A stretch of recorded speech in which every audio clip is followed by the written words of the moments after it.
Hello, Adam from South Point again. Today what we have is AC compressors and the diodes that are in them nowadays.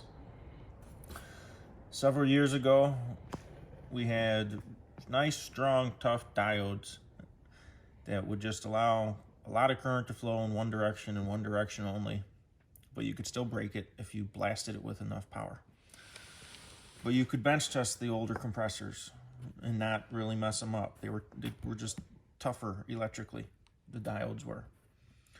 And then Denso and Freightliner got together and they felt that the computers were very important that were running on the trucks now. So they came up with this wonderful idea to use the Zener diode. The Zener diode, while it's still a diode, is relatively weak. It allows current to flow in both directions, but not at the same speed. So when the clutch is engaged from the truck through the computer, the Zener diode allows the current to lock up the electromagnetic clutch, and you have your traditional normal AC operation. The special effects of the Zener diode come into play when the electrical signal is removed from the clutch and the electromagnetic field collapses. With the old diode, it collapsed instantly, and there was the concern of radio interference waves with the onboard engine control computers. So they used the Zener diode, of which slows down the rate that the electromagnetic field collapses, so it doesn't affect the computers. The problem is, nowadays people use the power probe to bench test their new compressors before they put them on. You don't have this issue with the compressor that is on the truck from the factory because nobody bench tested it on the assembly line. They just stuck it on. When you bench test it, you're essentially blasting the little Zener diode in here. It's encased in this plastic. So when you bench test it, this will click a couple times and then you'll see this magical smoke come out.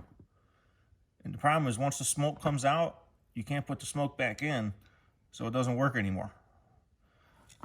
You just can't power probe the new Zener diodes. It burns them up. You get 3 or 4 tries and then the compressor's useless. It burns up the diode and it's a permanent open. If you are hell-bent on bench testing the compressor, I suggest that you make a jumper set. You plug this into the harness of your compressor, and then you can touch these to a battery. Not touch and hold forever. We just want to touch it, it'll click, you'll be okay. You do that once or twice and you won't hurt anything.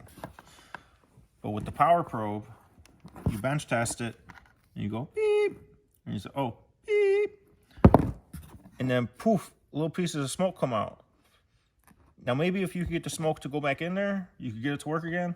I haven't figured that out, so we just don't power probe the compressor, ever.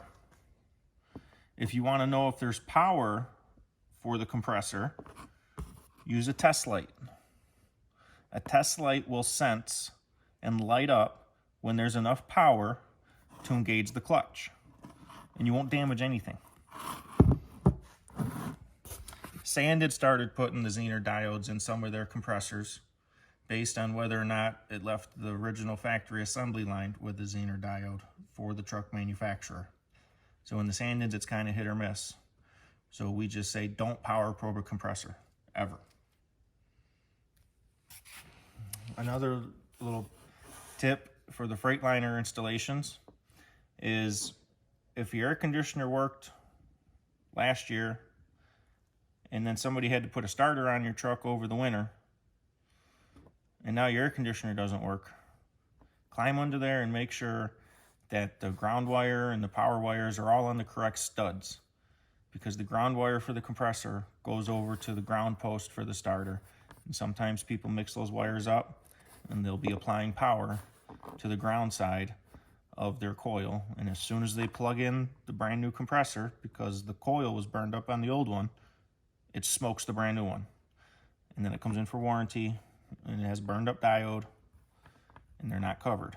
And the issue is that whomever installed the starter didn't put the wires back on in the right spot on the starter. It's a ground wire on the starter. And in the springtime, we see a substantial amount of those. That's it for today. Thank you for your time.